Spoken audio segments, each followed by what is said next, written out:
Yes, as alluded to. So for those of you who've only sort of come recently, I've been away from preaching for a few weeks, recovering after having my tonsils out. So this is the first kind of pressure test to see how things hold up, and hopefully they will. You'll know if they don't, things will just suddenly cease.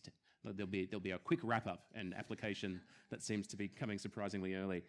Hey, as we get into our text today, why don't you grab your Bible, turn to John 15. That's where we're going to be. And while you're turning there, let me ask you this. Have you ever found yourself in one of those situations in life where you've got to choose between torn loyalties?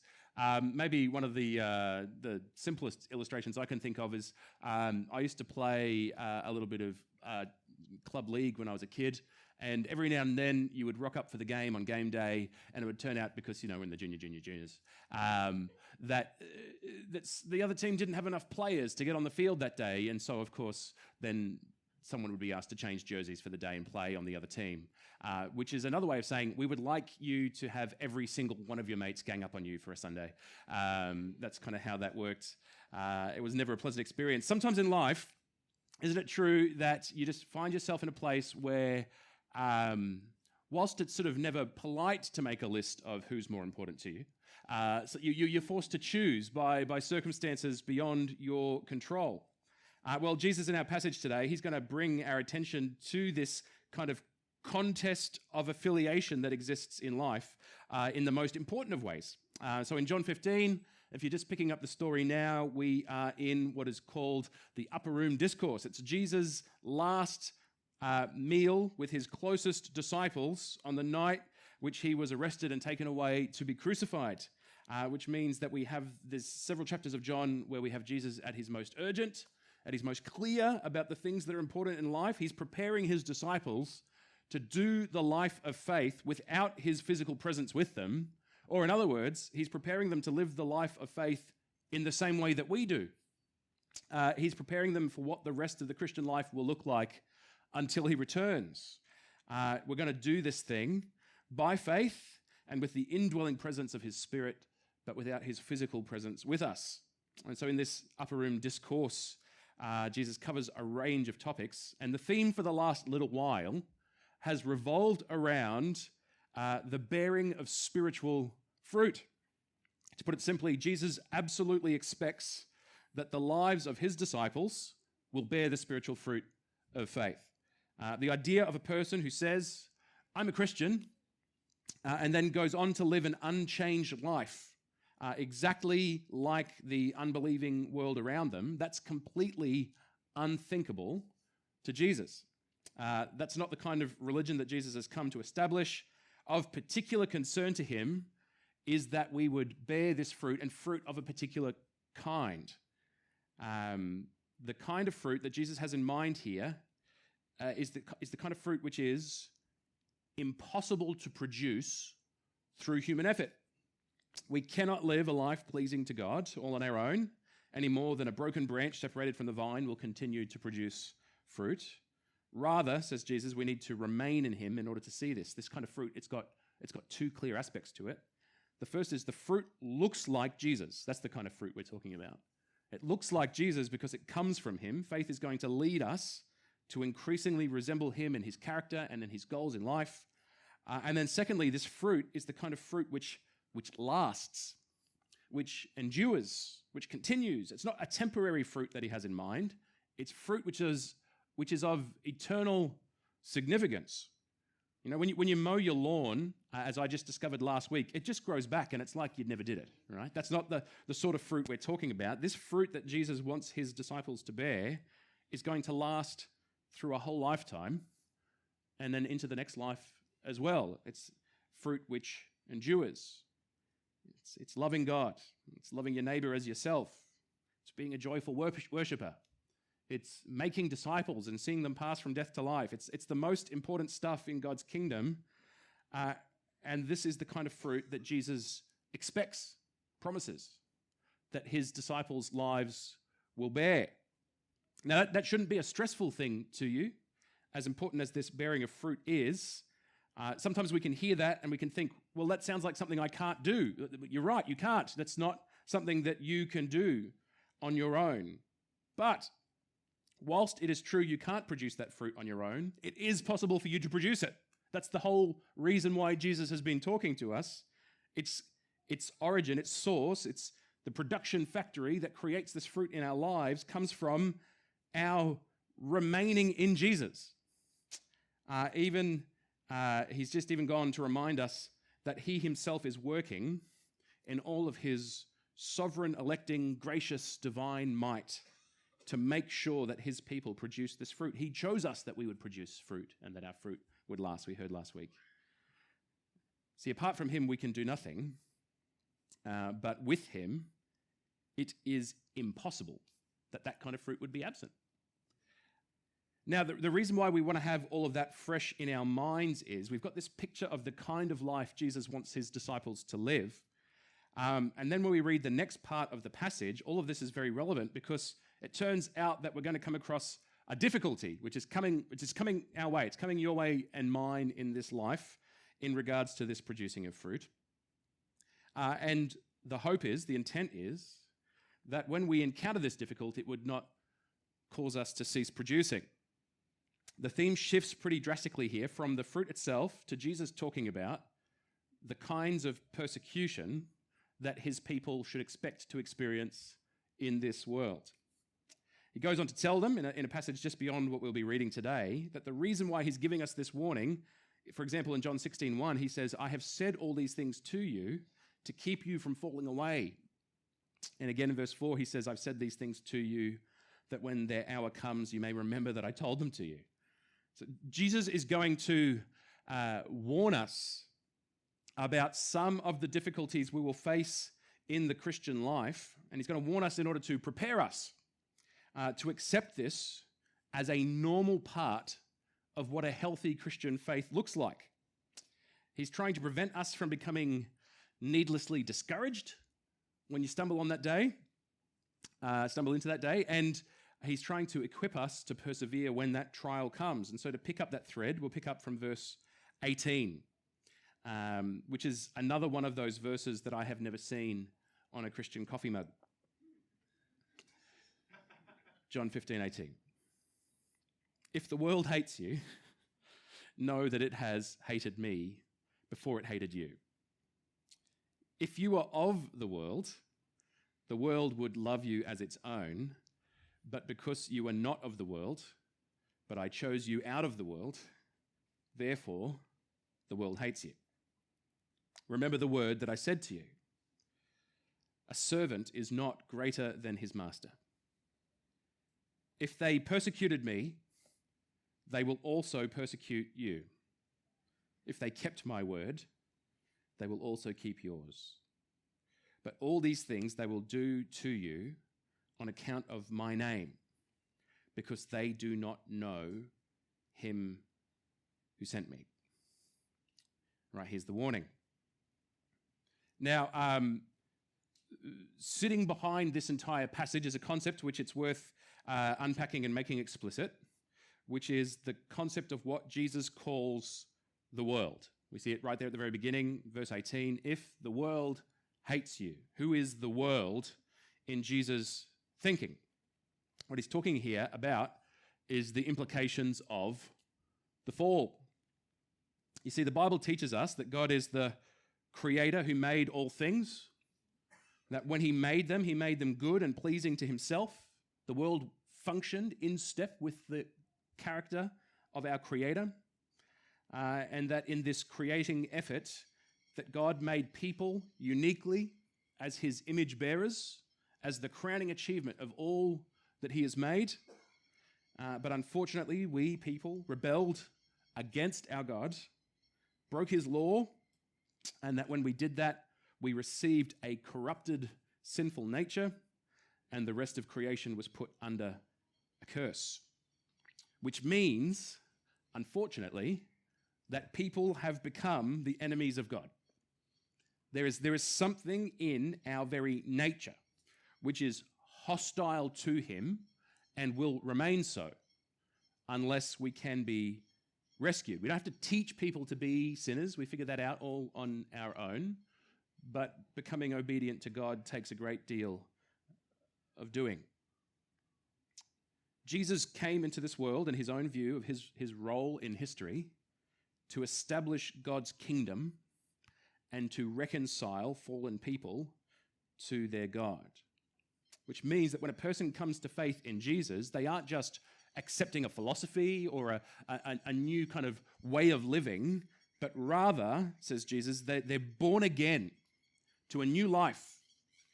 They are reconciled to God and become his children and become part of this kingdom of God, which Jesus has come to establish. See, now, when life is viewed through this lens of belonging to God or hostile to God, of in or out, when life is viewed through the lens of the spiritual life, people either exist in a reconciled state or they exist in their continuing rebellion against God. There's only two kinds of people, those who've been reconciled to God and those who haven't, in the Bible's view of life. All people, believes Jesus, without exception, are in one of these two spiritual states, reconciled to God or hostile to him.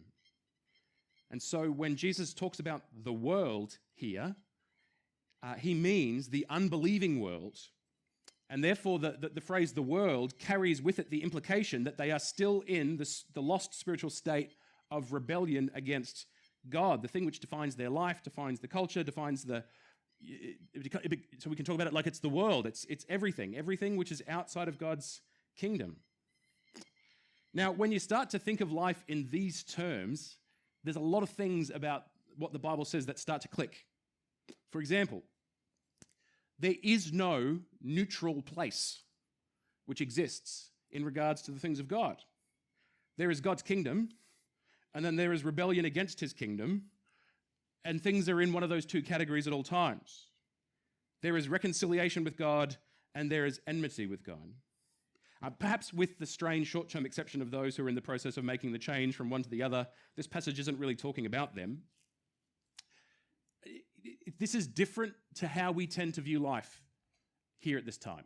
This is not the normal way of thinking. In our culture, we say things like, you do you. We talk about having a diversity of beliefs and respecting all points of view, but the philosophy of pluralism does not reflect the worldview of the Bible.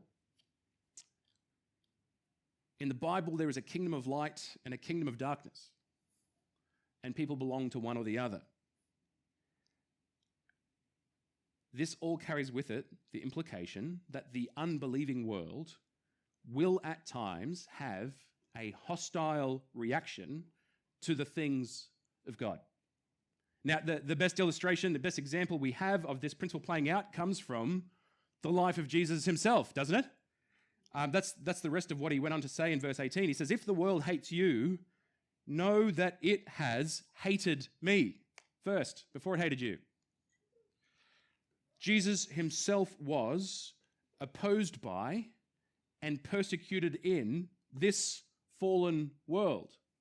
When God came into the world, people killed him. That's the spiritual state of the world we live in. This is where John's gospel began, isn't it?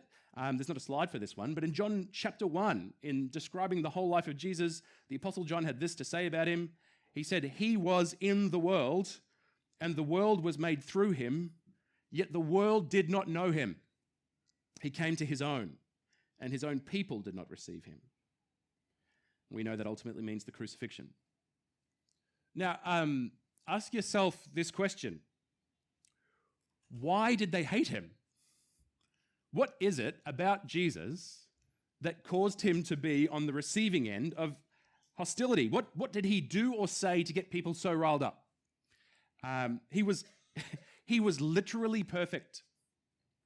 The only person to never do anything wrong, the only sinless person to ever live, a man who lived a life of poverty and humble service towards others, healing the sick, rescuing people from demonic oppression, teaching about God's kingdom. How does that get you killed? Where does the hostility come from? Well, in part, isn't it because he was a threat to the power of the powerful? For sure, that's definitely a part of it. But it wasn't because he did anything drastic. He didn't build an army and march on the walls of a city and overthrow the governments of the world. That's not what Jesus did. Rather, He was a threat to their power by obeying God rather than obeying them. Or should I say, by being the God that they reject. His very existence shines a light on the corruption of the fallen nature. And our fallen nature doesn't like that. That's what was going on.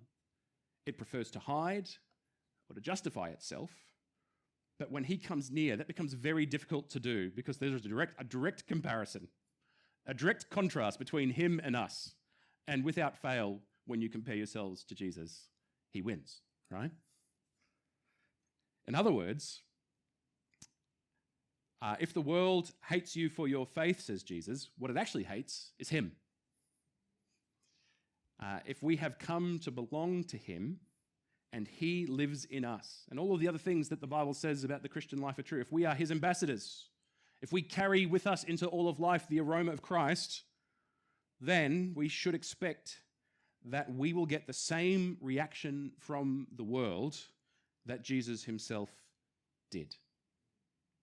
What Jesus says in the rest of our passage makes this really, really clear. It becomes an issue of belonging. It becomes an issue of divided loyalties and the question of who do you belong to? In verse 19. Jesus says, if you were of the world. That word of it belongs, if you belong to. Do you understand? That's what that word is doing. If you were of the world would love you as its own.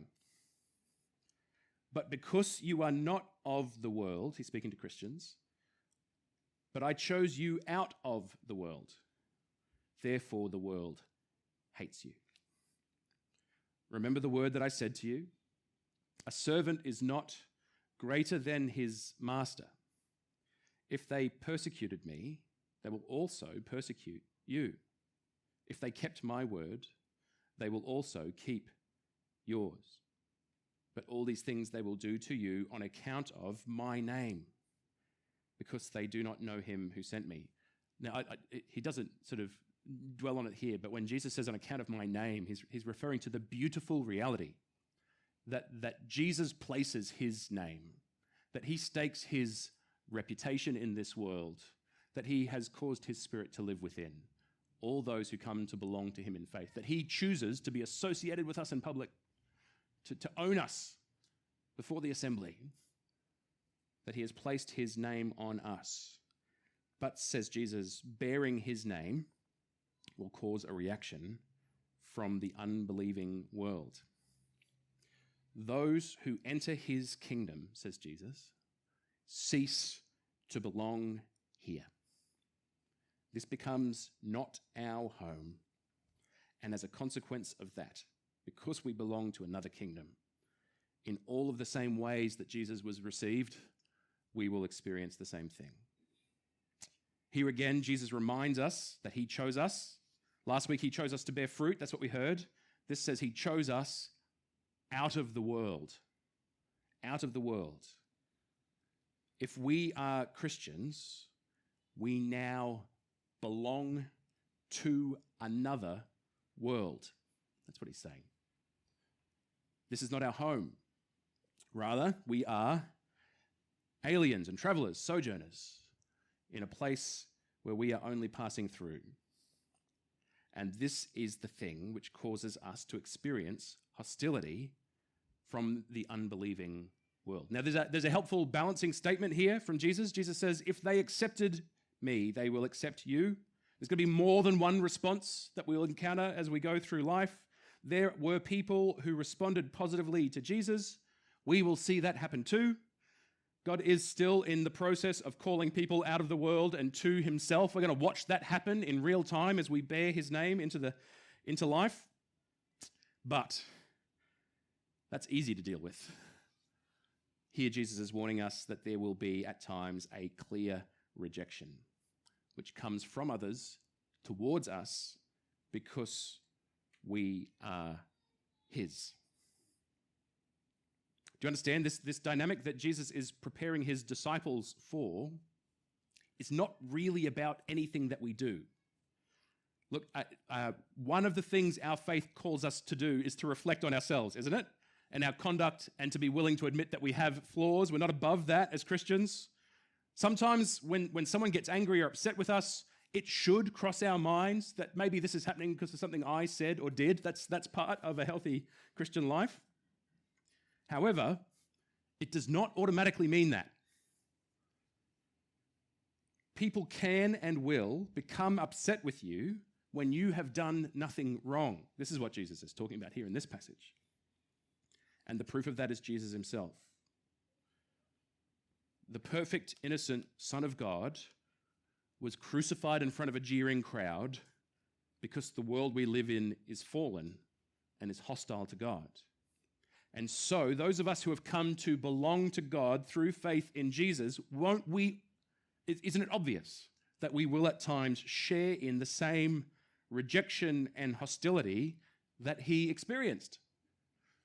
This is a necessary part of our faith. Our very existence is a threat to the spiritual darkness which lays claim over this world and a confrontation to the fallen nature. This is the Bible's view of life. It's a hostility which takes different forms. It's not always the same thing. It's a spectrum, right? It's everything from just like not liking us very much, saying something a bit insensitive or uncareful, all the way over to violence on the other end. All of this is driven by the same principle. The Apostle Peter, for example, has a helpful description of this in his letter, 1 Peter chapter 4. He's talking about life and he says this.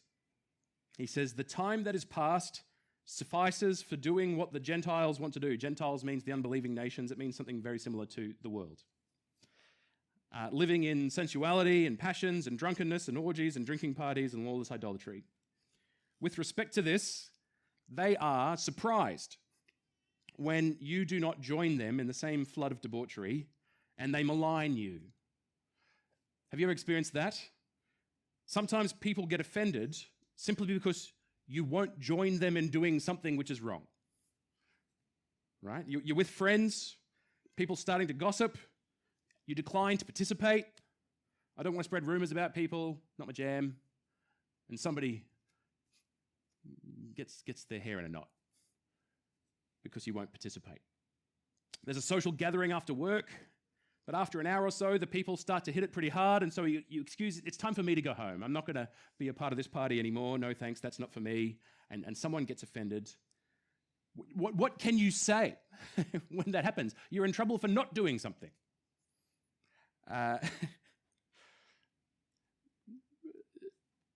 Eventually they ask the classic question, maybe you've heard this one before, do you think you're better than me?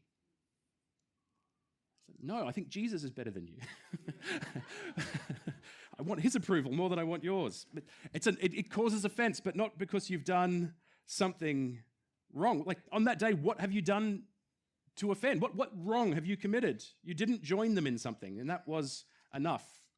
But it turns out that their vice has been exposed as vice simply because you aren't a part of their thing.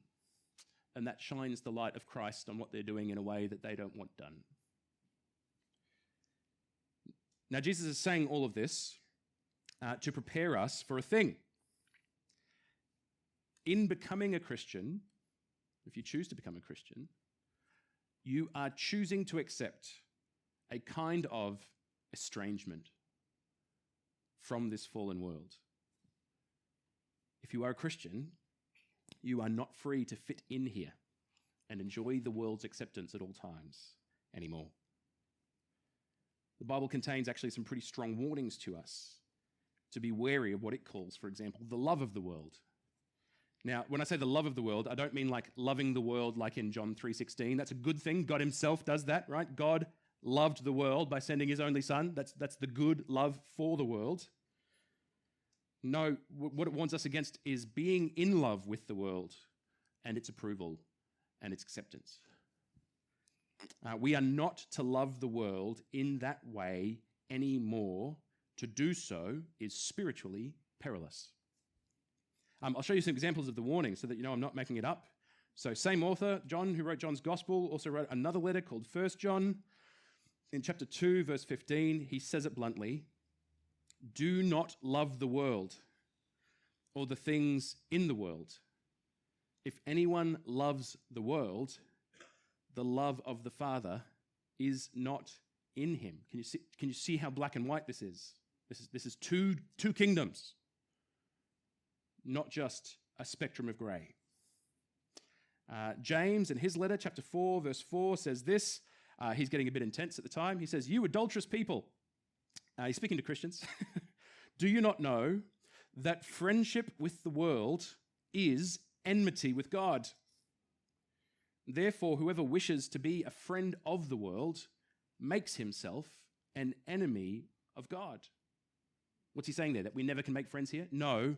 He's saying if you live for their approval, you're not living for his approval. You've got to choose which loyalty is ultimate, right?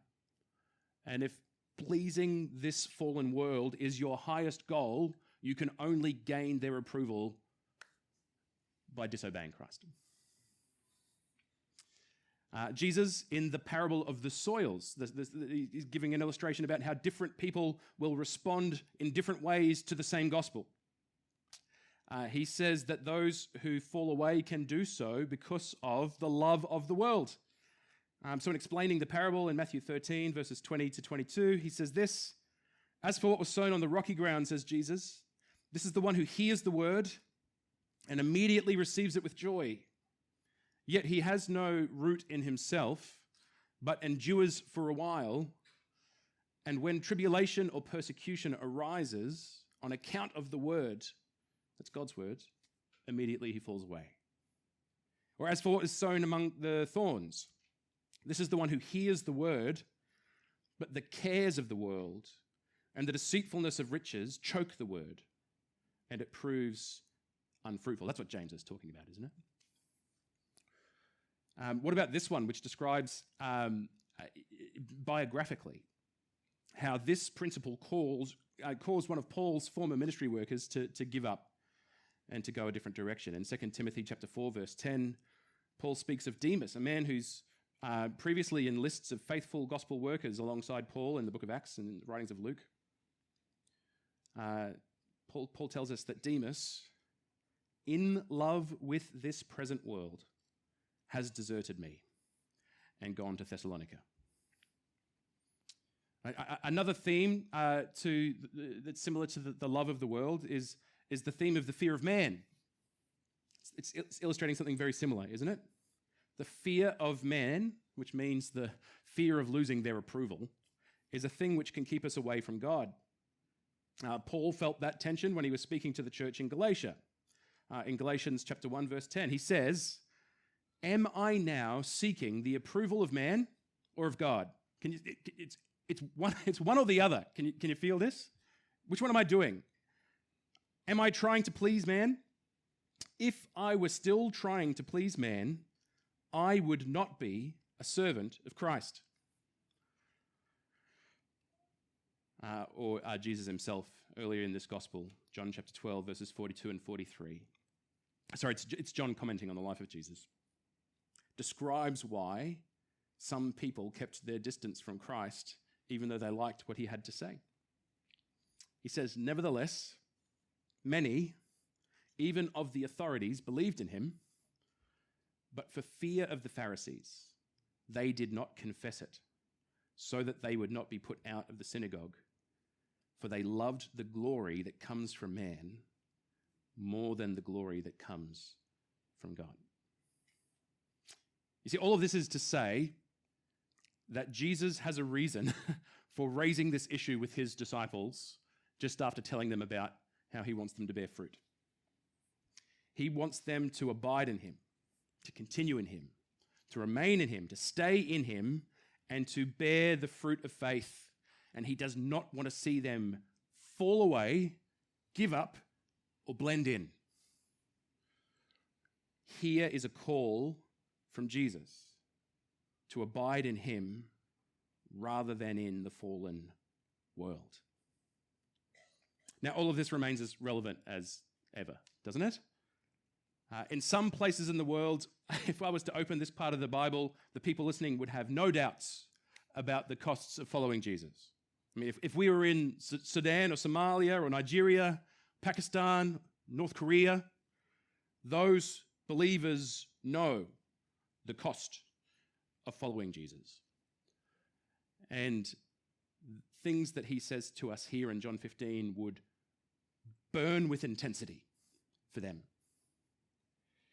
But here in the West, the difficulty looks different. Less of a constant threat of violence and more of a constant pull to give up on being distinct, to blend in with the herd, to live for their goals instead of his, and to keep your faith quiet and ineffective. So why don't we finish by considering that? If Jesus is saying that fitting in is not a valid option for those who belong to him, what are some of the ways that changes how we do life here and now that is different to what life would look like if we weren't his? I've got a pretty short list I've made of things that will look different. One of the things that's going to look different if you're going to live for him and not for them is kind of how we approach the big picture of life. I couldn't figure out a better way to say this. I'm talking about what you live for is going to look different if you belong to him than what it would look like if you didn't. So belonging to Christ, for example, it changes our attitudes towards time and money. Those things just play a different role in our lives if he is our Lord. If you don't believe in him, time and money is for one set of things. And if you are his, those things exist for a different reason. Or what about just the way we do life, our approach to morality and stuff like that? As Christians, we get married without living together first. And I can think of few other things in our faith which cause more incidental offense than that. That's one where not only can it cause offense when you don't join in on the way other people do it, but at times people will think that they are rescuing you by trying to talk you out of it. Right? If we are going to be followers of Christ, we are going to prioritize our family over our career, which in our professional and career-oriented world can seem backwards. But his way is better. These things will lead to conflict with them when you don't join in. But hear this, we can't fit in because we don't belong here, and so embrace being weird. It's part of what we are. Another example, I've called this one the gospel of nice, right? This is a view of church life which thinks that it is possible for us to always be unoffensive and winsome. It's the view that thinks that church can be trendy and focus on a feel-good experience. It's a view of life which assumes that if there is conflict, it is always because we did something wrong. The gospel of nice has fangs, and you'll see it.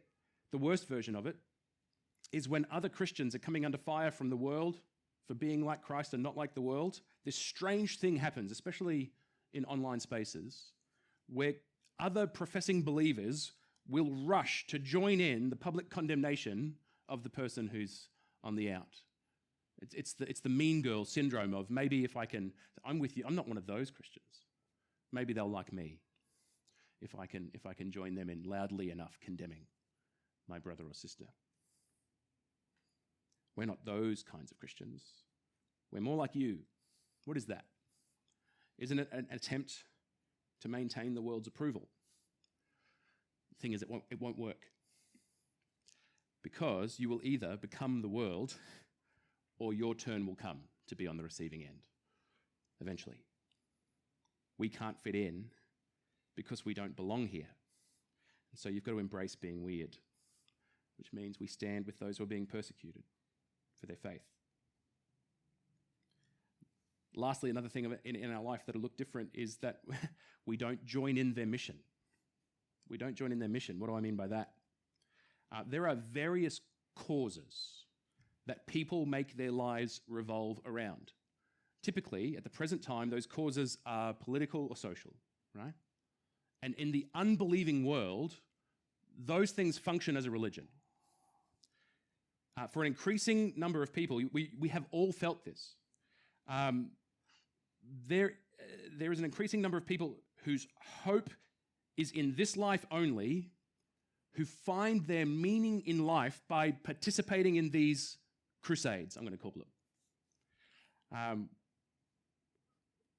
And Christians, those who worship Jesus, have a separate mission for a separate kingdom, which means that we must not participate in those missions in the same way as the unbelieving world. Now, there might be places where the goals of our kingdom and theirs overlap. We are going to have to engage with these things wisely, but the meaning of our lives is never to be winning some momentary battle, which will be forgotten next week when it is no longer convenient. We are not allowed to join their crusades. Our lives orbit a different sun. Those things don't define us. Do not allow your life and attention to be hijacked away from where it belongs and onto the temporary and passing away things of this world. We can't fit in because we don't belong here. So we're going to have to be weird when it comes to what is going on in the world. Instead of fitting in, we are to remember what Jesus says in verse 21.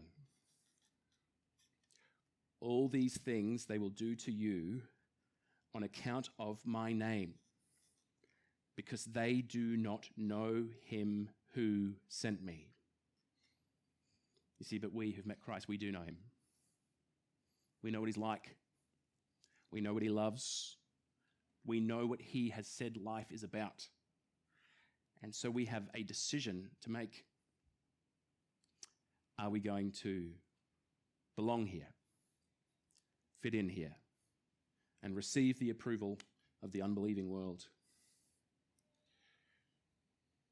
Or are we going to wear his name, wear it well, and experience all of the same response that he did? Why don't we pray that we would abide in him and continue to bear the impossible fruit of faith?